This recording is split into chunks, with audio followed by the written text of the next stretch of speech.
I don't have like a stand mic. I'm literally using a headset. And when I hold the mic too close to my mouth, it captures every single one of my mouth sounds. Every sound that my mouth makes. And then when I'm editing it, it makes me never want to speak again.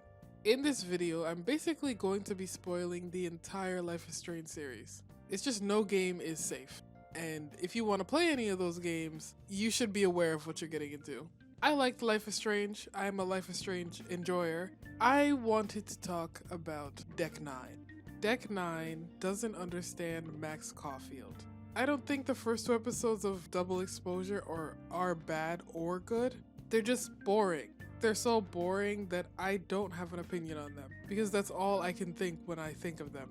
Why did I keep playing? Because I like Life is Strange. I like the first game, and of course, like a lot of people do. My favorite character in Double Exposure is pretty easily Moses. The game is too slow in the places where it needs to be fast, and too fast in the places where it needs to be slow. Like the characters, we spent a good chunk of episode 1 with Moses, so we actually got to know him. We got to spend time with him. The same thing with Safi, sort of. The trailers lately for the Life is Strange series have been terrible with spoilers. Like, it's trying to draw you into the mystery of the game so bad that it just generally spoils the plot. Like, it legitimately spoils the plot. True Colors spoils the plot. The entire first episode of True Colors is spent getting to know the brother, but I could never be invested in him because the trailer showed me that he was going to die. So the entire time I was playing True Colors, I was just waiting for him to die. I was like, okay, this is nice, but when are we gonna get to the part where the game begins? Because the trailer portrayed it like that. Like, you have to solve the mystery of your brother's death. And because of that, I didn't care one bit about him as a character because I knew he was going to die. I was just waiting the entire time for him to die, and he doesn't die until the end of the first episode. And the first episode is not that short. And it's like, why would you tell me that he died so early when it could have been, it's clearly in the game, it's clearly supposed to be a reveal, but it's just not because you spoiled it? And it's the same thing here. Like, we're getting to know Safi, and I couldn't get that invested because I was waiting for the point where she goes all Chloe on us and dies, and we have to try and save her. But either you're spoiling to the point that it makes the characters worse because we're waiting for the other shoe to drop instead of paying attention to what they're saying or doing or their characters, or the characters don't have much character at all. Like, we don't spend enough time with them. Like Moses, we spent so much time with him in his telescope and then grieving with him over Safi that I love Moses. I love the best friend dynamic that he has with Max, and I hope he sticks around. I think the characters that suffer from this the most, where the game goes way too fast, is Amanda. I sort of like Amanda, but at the same time, our very first introduction to Amanda is us asking her out on a date. Max clearly knows her, Safi clearly knows her, everyone clearly knows who Amanda is, but the player does not know who Amanda is. But it's like the game just throws you into the deep end. It's just like, you're gonna like Amanda, whether you want to or not, because we're making you like Amanda, because Max likes Amanda. So don't you like Amanda too? Instead of having the player introduce the player to these people and have the player get to know who Amanda is so that we can fall in love with her, the game is just like, Max likes Amanda equals you like Amanda. And it's just such a strange way of approaching characters to me. I'm not going to say that Don't Nod has never done this kind of thing, because they did do it in Life is Strange 2. But we were also introduced to those characters, at least some of those characters, in the previous episode. It wasn't much, but it's better than whatever Double Exposure is doing. Max is very familiar with these characters, and so it causes a disconnect between the audience and Max. At least it did for me, because Max was very friendly with all these people and had all these established relationships, and I don't know who these people are. It would be like if in Life is Strange 1, the original game, upon first meeting Kate Marsh, you ask her out on a date. Like, without any preamble, someone is just like, oh, you have a crush on Kate Marsh, and then you immediately ask her out on a date. That's not what happened. In the first game, Max goes up to Kate Marsh, and your first interaction is just being like, "Hey Kate, how are you doing?" And it seems like they're acquaintances, maybe they're friends, but it also doesn't seem like they're that close, you know? It doesn't seem like Max has many friends, like actual friends in general. When we're talking to these people, it's like we're being introduced to them because Max doesn't know them that well either. She knows that Victoria's mean, but we can also see it because Victoria has a pretty arrogant attitude towards us. Like, we can hear it and we can see it. Max doesn't need to tell us, no one needs to tell us how to feel about these characters. But Amanda doesn't get that. It's immediately like, "Ah, you have a crush on Amanda?" before she even gets to have a single line of dialogue. That's kind of the problem with a lot of characters. All the body language, all the cues, all the inflection in their voices are pretty much gone. Let's use Vin as an example. You don't get him maybe looking at guys and girls because he's clearly bi. He's like aggressively bi. He never stops flirting with Max. And then he's also flirting with Max's best friend. And then he's also flirting with Max's other best friend. And one of those three is a guy. We find pictures of him and Safi in his phone that they've clearly slept together. And then he's also hitting on Moses, and also Reggie gets jealous if you hit on Vin. Whether or not you know that he has a crush on Vin, he gets weirdly jealous and defensive of someone he's not dating, which is, it just gives me the ick, personally. But Vin has to tell you over and over who he likes. He tells you over and over and over, "Ah man, Moses is cute. Hey Max, be sexy for me." We don't see any of that kind of body language that Victoria gives off just by standing still.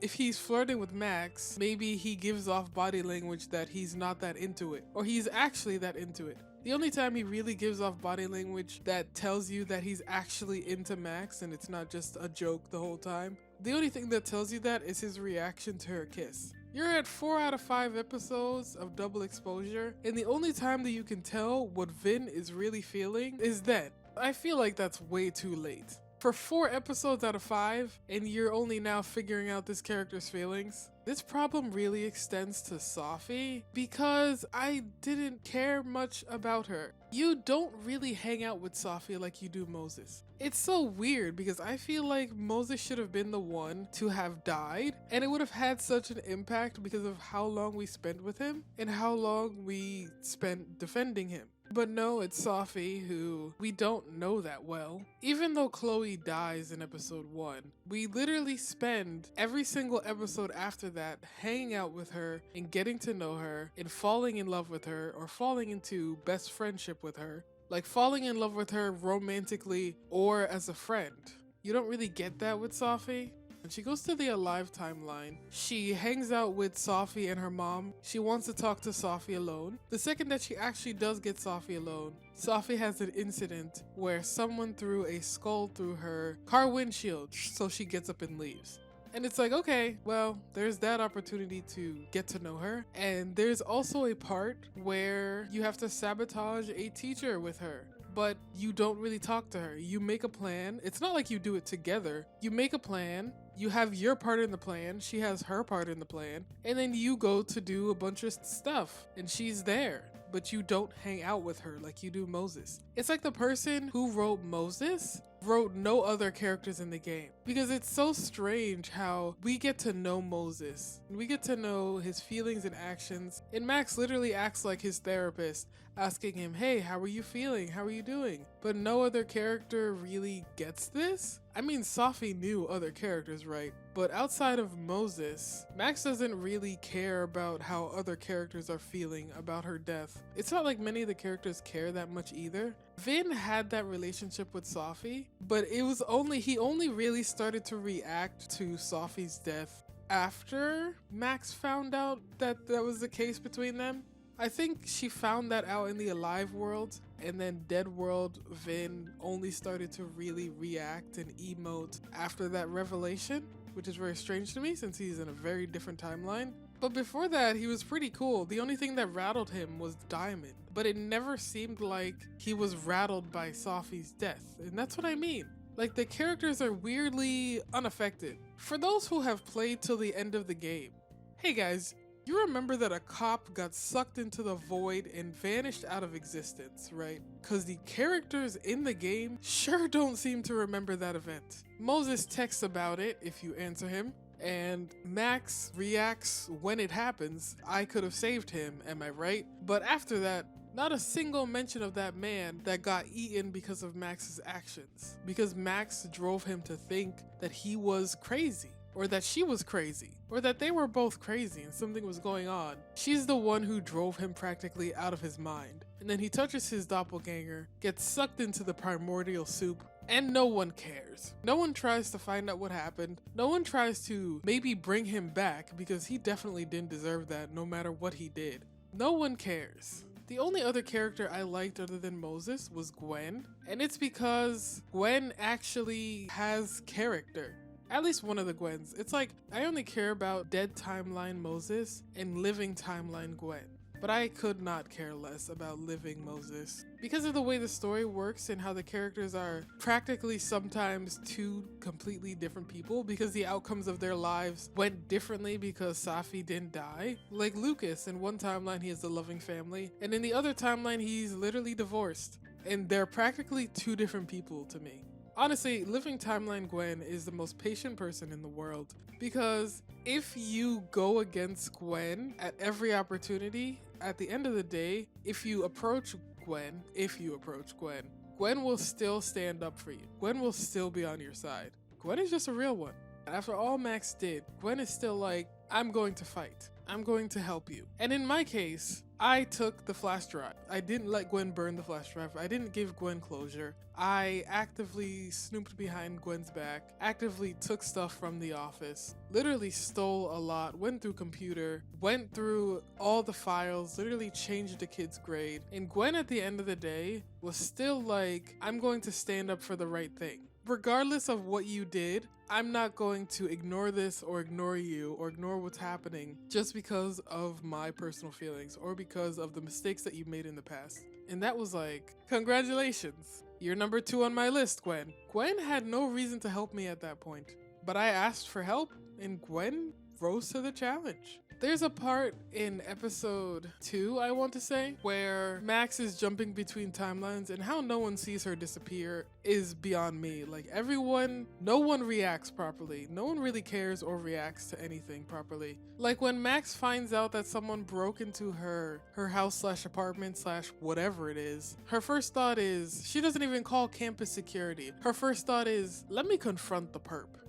I got this. And the reason why she didn't call campus security is because of plot. It's because the intruder was herself. But from an in-story perspective, it doesn't make any sense. Why Max just thinks she's invincible all of a sudden? Because she doesn't have the same time powers that she did before. Like, we understood before why she thought that she was invincible and she can do all this stuff and get away with it. Because she could literally reverse time. She can only apparently jump timelines in certain spots, because there's a part where she reveals her power to Moses, because she kind of has to, because there's a picture in Safi's camera and it was of Max being the one holding up a gun to shoot her. Max is the one that killed her. Sort of, not really, I don't know. Timeline shenanigans just get way too complicated in episode 5. Moses and her find that photo, and Moses, understandably, freaks out. Like, oh, this was literally her last photo. And then Max is like, no, wait, I can explain. I have powers. And Moses actually pauses to look at her. You know what Max doesn't do?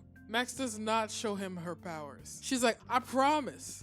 I promise, just believe me. And the whole time I was looking at the screen, I was thinking, just show him. Like, disappear in front of him. But she's like, no, friend, believe my words. I have powers. And then of course Moses leaves, and I don't know why she let him leave instead of trying to stop him again, because what if he just went straight to the police? And then that photo is super incriminating. He just thought his best friend killed another one of his best friends. But of course he doesn't go to the police, because the characters in this game do not react like normal human beings. They don't really react like human beings at all. They react like dolls in a playhouse, to be honest. But Moses doesn't go to the police, and thank goodness he didn't, because Max is able to have a second chance at showing him her powers, and she actually does this time. I don't know why she didn't the first time, other than because plot. And this is where the detective gets, I don't know if it's atomized, because he just kind of melds in with his timeline twin, and then I stopped that sentence because if melding with your timeline twin causes you to become primordial soup, then how is it possible that the end of the game happened?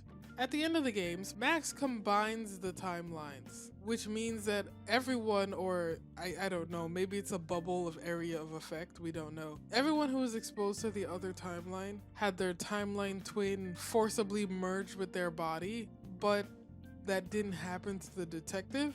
He touched his timeline twin. You know what? I guess the plot wasn't quite ready for it yet, so it worked that way then, but it doesn't really have any lasting consequences now because there's this part after Sophie finds out that her windshield got smashed. Max is investigating as she must do. There's this part where Max can't reach the skull because she goes to the other timeline and the window isn't smashed there, of course, because Sophie's dead. So the skull is still on the wall. And so Max goes to get it to inspect it. She can't reach it, too short. And she goes, "Oh man, if only I had a stool." And keep in mind that she's in a bar. There's a bunch of tables around with chairs. And then I literally ran around trying to see if any prompts came up on any of the bar stools or any of the chairs in that room. No, you know what you have to do? You have to jump to the other timeline, the one where the skull is gone, and get a very specific step stool, ignoring all the chairs in the room that you could use to stand on or climb on.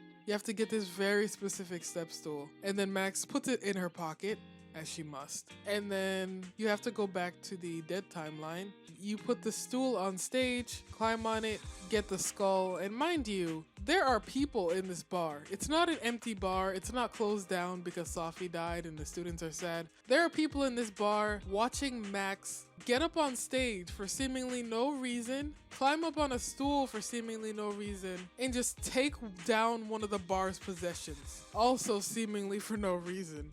You just take one of the bar's possessions from the wall, and no one gives Max like a second look, not even a glance to be like, what are you doing? Not even a weird side glance or a weird side eye. And it's like, okay, all of this might as well happen if none of the characters are gonna react. And also, Double Exposure has this weird thing where all the characters kind of just stand still in place and talk.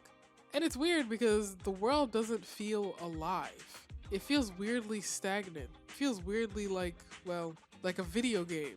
Even in the very first episode, I think the third or fourth or maybe the second scene of the very first game, you could literally see people walking up and down the hallways, but the college feels weirdly gamey and not like a college because there's no one walking around. There's this one guy that skates on the ice for like 3 episodes straight until the plot doesn't want him to anymore, but it's never like different people skating on the ice. It's never like, he never like gets off the ice to take off his skates because he's done. He literally just skates on the ice and skates on the ice and skates on the ice, and it's just very strange choices all around. And I suppose with talking about the actual game itself out of the way, it's time to talk about maxcaulfield and Deck 9's portrayal of her. Max is just kind of the worst. Max was always a snooper, someone to go through other people's belongings, but it's literally turned up to a 10 here. It's like Max got worse over time, and she doesn't learn her lesson or anything. There's a point in episode 3 where Max finds out about Sophie's manuscript, and then she teleports into Gwen's office, and by teleports I mean goes between the timelines until she can get into Gwen's office. And then the wildest sequence of events happened after that actively made me think that Deck 9 did not understand maxcaulfield at all, because you don't get a choice in this. And we go back to the living world where Sophie is alive. She wrote a whole poetry book, and this book got rejected. So she wrote a bunch of poems expressing her frustration at everyone around her for failing Maya, her friend that did a YouTube unsafe word. What happens next? Max she decides to take it upon herself to inform Sophie's mother of the information that she found out by snooping in the office, which is that Sophie's book deal was canceled. her very personal, very private book deal that she didn't even tell her own mother about. But Max decides, hey, I'm going to go above Sophie and inform her mother of something that Sophie herself did not tell her mother. And this actively made me dislike Max. It's unforgivable. For something that important, for something that personal to Sophie, for you to take it upon yourself to go above her and inform her relatives, who Max also knows by that point that she hasn't always had the best relationship with, to go above Sophie and decide to take it upon yourself to deliver that information to her mom. It's scummy. It's pretty terrible. And like, no, just no, because this isn't Max. You would think Max would have learned her lesson after Kate. You can literally fail Kate by asking her to let you snoop around, to let you gather more evidence for what happened, to disregard her feelings about what happened to her in order to get more evidence. In the name of getting more evidence, in the name of snooping around more, you can literally fail Kate. And you know what Kate does? If you fail her, if you say too many wrong things, if you're a little bit too invested in the information, she throws herself off of a roof. If you succeed and you pay more attention to Kate's feelings than your own personal feelings, then she does not do that. And you would think that this would have an impact on Max. She would consider other people's feelings. It's even more not okay because Max doesn't really take responsibility for her actions. She gets sad. She throws a pity party for herself because, of course, Sophie finds out and she gets mad at her. So she throws a pity party for herself. And then she gets over it because she kisses both Amanda. Well, that's determinate. that one's determinate. She can, but she talks to a few people. They cheer her up. It's never brought up again. Even though I fully believe that Max's actions directly contributed to what happened with Sophie in the finale. And what happens is, Sophie has had enough of her mother's controlling nature. She's had enough of people lying to her, people being angry at her. She's had enough of things not going correctly for her. And she finds out that her mother was the true culprit behind her poetry book deal being canned. And that's kind of the straw that breaks the camel's back. She goes up to confront her mother with a gun, points it at her, and ends up shooting her. But after the manuscript events, you can't tell me that Max didn't play a direct role into ruining the relationship between Sophie and her mother to make that happen. The narrative doesn't say it, but the way it's presented is that Max does the whole manuscript thing. And then the next time you see Yasmin and Sophie is when they're fighting. The plot doesn't even acknowledge this as a possibility, which makes me, again, wonder what Deck 9 was thinking. Max just hasn't learned anything. Max is not considerate of anyone's feelings, but everyone still forgives her in the end, and she still gets what she wants. Gwen is the only one who, when asked a question, was like, yeah, no, I'm not telling you anything. But everyone else, even Lucas, you literally go through his personal briefcase that you have no reason and you should not have a key to. But you go through it and he still answers your questions. He's not like, okay, yeah, no, you literally just violated my privacy. Because Max is Super Max, who caused the end of the world. I don't know what she caused, but she caused something. This is also the same Max that butted her nose into Chloe's business to try and fix her relationship with her real father. This is the Max that went back in time, stopped her father from getting in that car accident, and then made a much worse fate for Chloe. And in Double Exposure, she just hasn't learned anything. I don't know why Max couldn't have been an original character with similar powers. The massive problem with making a second game is that either you, especially a second game where the first game has branching choices, either you have to completely ignore the choices and the characterization of the first game in order to get this Max, or you claim that this is a natural progression for Max when it's really not. If you made the choice to save Chloe at the end of the game, I can see this Max, kind of, if you squint, because she decided to save the girl over the entire town. So her messing with the timeline and her trying to save Safi is something that I can see that Max doing. But if you chose to save the town and let Chloe die, there is no possible way that you get to this Max. Because this Max just undoes everything that first game Max learned just to have a game. They don't even try to change it based on your choices, because saving Chloe Max would not act like save the town Max. But they act like the exact same people with just slightly different dialogue options and different texts and different crosstalk options. But other than that, there was no real effort made to gel the choices with this Max. She's just like Turbo Max. She's 10 times worse than she used to be. Which is why I say that I don't think Deck 9 understands Max Caulfield. Because it doesn't seem like the choices from the first season have played much of a role, if any at all. Like, if you save Chloe, you get nothing. You get nothing. You get a few dialogue changes, but like, gameplay-wise, you don't even get text from Chloe. She doesn't text you until the very end of the game, and you can't text back. So what was the point? A lot of these problems first presented themselves in Before the Storm. Because Before the Storm just doesn't know what to do with Rachel Amber. It tells this story of Rachel Amber that no one asked for, and then also doesn't answer a single question about Rachel Amber that people wanted to know about Rachel Amber. How did she meet Mr. Jefferson / get lured in by him and convinced to do photography until it went wrong?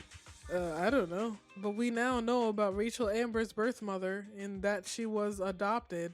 Both pieces of information that literally no one wanted to know. None of the choices you made, not all the extra snooping or the extra looking around or finding all that extra information about Rachel, none of it mattered because it's irrelevant. The game ends with Safi apparently recruiting more people with powers to form some sort of unit or maybe an army, or maybe a superhero team. And then at the end of the game, it's like, Max Caulfield will return. Just as you're beginning the game, you literally end it.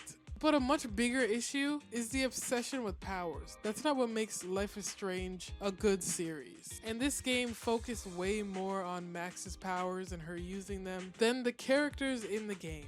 It didn't work because, oh my gosh, Max has time powers. No, the first Life is Strange worked because of the characters. It did not work because of the powers. It worked because of the characters in the story and how Max interacted with them with her powers. The powers complemented the story, but the story was never about the powers. But now apparently it is. Apparently that's all it is. Because it ended with the powers going out of control for like the third or fourth time at this point. And then Safi amassing an army of superpowered people. Instead of focusing on the characters and the things that actually make the game, make Life is Strange, let's focus on the Marvel Life is Strange crossover event, apparently. Because, like, why? It's so strange to me that Safi was unwilling to copy Moses because that's too far. Moses is off limits because he's the closest to her. But Max is also one of her best friends. Max is also very close to Safi, to the point that she discovered her timeline abilities. So for Safi to be like, Moses is off limits, but then she's also been walking around everywhere as Max, and Max just doesn't question this. Apparently they're not that close if Max isn't off limits, because she was going around as Max before she even knew that Max had powers like her. Max just doesn't react. She doesn't react to anything, and it's just weird. Max is just very weird in this game. And also, I have to mention this at the end. The $20 cat content. Come on now. The $10 outfit pack. Come on. In total, the Ultimate Edition, whatever it's called, is $30 more than the original game. And all you get is cat. $30 for one cat and a few outfits. Yeah, okay. I just think there are really huge problems with this game, especially if there's going to be a sequel. I actually don't want Max to be the protagonist anymore because she is not Max. She's Exam. I just don't want to see what else they can do with Max because they basically made her the True Colors protagonist, but in a Max-shaped box. Like, that's really the gist of it. The True Colors protagonist had this problem also of not reacting properly and also sometimes being callous and mean. But her emotions are very stunted because she's always had to hold the emotions of other people. So that made her own emotional growth very stunted. And so it was much more forgivable there. But here it's like, so what's her excuse? That's why I don't want Max to be the protagonist again. I don't want her to return. Put her in a box. We've had enough. It's been a few years since Life is Strange 2. I would actually want Daniel to be the protagonist. Just age him up a bit, you know. Especially because Sophie said that she would return. So just make it a few years from double exposure so that Daniel can go to college. He ends up at Max's college. And so we still get Max and we still get that storyline going, but with a different protagonist that I hope that they will do better with.